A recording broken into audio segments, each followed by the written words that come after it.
तर महानगरपालिका निवडणुकीच्या पार्श्वभूमीवर राजकीय घडामोडींना वेग आलाय।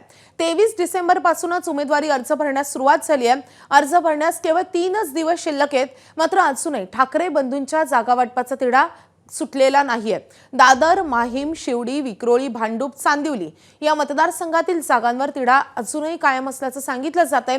या मतदारसंघांमध्ये किमान 2 ते 3 जागा हव्यात अशी मागणी मनसेच्या वतीने करण्यात आली आहे। या पार्श्वभूमीवर मनसे नेते बाळा नांदगावकर, नितीन सरदेसाई, संदीप देशपांडे यांनी मातोश्रीवर जात उद्धव ठाकरेंची भेट घेतली आहे। मात्र आज रात्री पुन्हा एकदा दोन्ही पक्षाच्या नेत्यांची बैठक पार पडेल।